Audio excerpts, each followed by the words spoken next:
Hello everyone, this is Latasha Blanton from the Real South Africa Travel and Tourism. And you're going to have the opportunity to travel with Phil Scott to sunny South Africa. You guys are going to have the opportunity to come to Johannesburg, and you guys are going to be coming to Durban. And we're going to set it up perfectly. It's going to be like a luxury experience for you guys. At the same time, you're going to be getting some culture. And of course, you're going to get an opportunity to talk to Phil, hang out with Phil, and get his views on Africa and South Africa.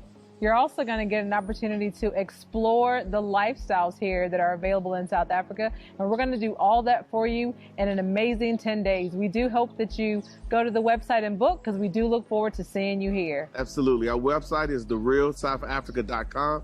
Go there, scroll down. You'll see a picture of Phil, and just go ahead and book there. So we'll see you here in what we like to call sunny South Africa.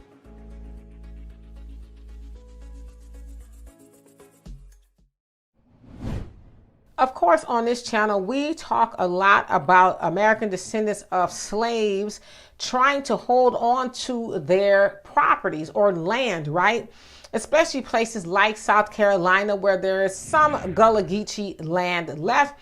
Gullah Geechee land is basically where descendants, as it says, of slavery, their ancestors had the land, and some of it going back to the Civil War, right? And so in a lot of cases, developers try to get it, right? They want to build a new housing community or something, and they encroach upon descendants' property by lying and saying, oh, well, you don't actually own it, or, you know, it's actually, this part of it is our property, and just flat out lying and thievery, right?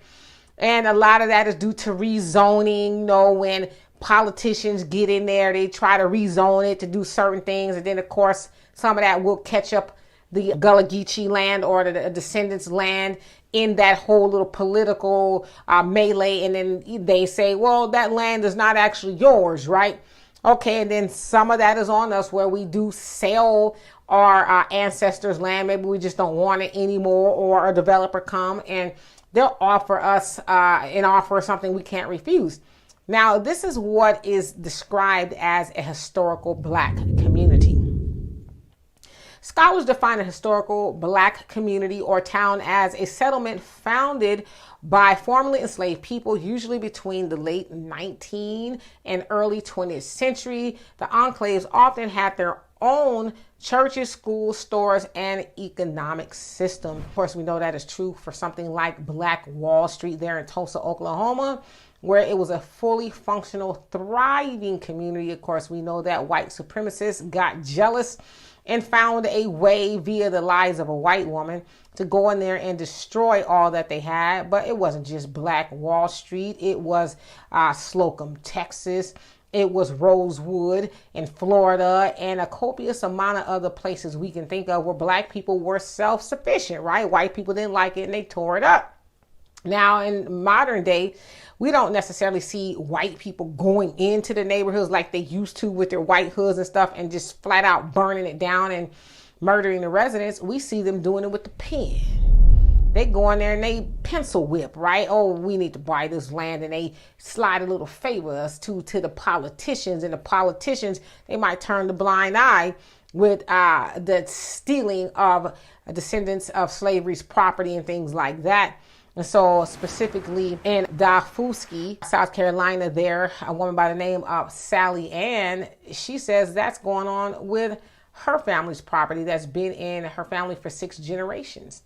She says she was born in the house, but of course, you know, gentrification and housing developments and all just the usual stuff is threatening their property as well. And so I would say, you know, especially to us as Black people, we really do need to be careful as to who we vote for, because a lot of times it's all politicians, whether they're Democrat or Republican. They don't care about Black people. They care about green money. And so oftentimes the Black politicians that we vote for, they'll you know, turn a blind eye and stick their hand out for that white envelope, right? From developers or whoever, to allow them to go into our historical Black communities and take over. We also know that when they do put a housing development in our communities, the taxes go up, gentrification, of course, but then it's harder for our people to live there, because then they'll build a shopping center and all this other stuff that makes it hard for people who may be renting there to live there. The rents go up, right? So we need to do all we can. And I know sometimes when developers come through and they want to offer our people a little bit of money to buy their properties, sometimes we have to say, nah, I'm not selling it. And if you got to sell it to somebody black who is going to preserve the blackness of that community. Don't sell it to white people or anybody else. They don't care about that. They trying to get in a lot of those times that land is on a riverfront, right? Or it's next to the water. So they want that property so they can build these nice real estates and have people walk out of their houses right onto the lake. Well, sell it to somebody black, like I said, who's going to preserve the culture there. But again, white people don't care about that. They only care about making money and all that other stuff. But, me personally, I hate to hear that happening, to us, especially people that have had the property, like one particular woman, a 93-year-old woman in South Carolina who's had the property in her family since the Civil War. Housing development company was like, well, we want it. They did a whole lot of stuff to her, to the tune of where Tyler Perry, I think it was Snoop Dogg, a whole bunch of other people had to get involved to try to help her with the legal fees because they're like, nah, you ain't going to take this lady's property. Y'all go find somewhere else to move. But of course, she's right there by the water and stuff too. So that is a trend. But again, let's do all we can as black people to try to preserve our own family's history and our black communities. Because I'm here in Houston, and sometimes when I go into some of the historical black communities, you see them fading out because you see, white people there and they got these new buildings and this, that, and the other, and black culture is starting to disappear. So also, as I said at the beginning, let's try to vote for politicians who care about the black community, who say, nah, we don't need to destroy the black community. In fact, let's put more money into it so we can build it up for black people, right? Let's not tear it down and sell it to everybody else because we still matter too. Our history here in this country matters as well.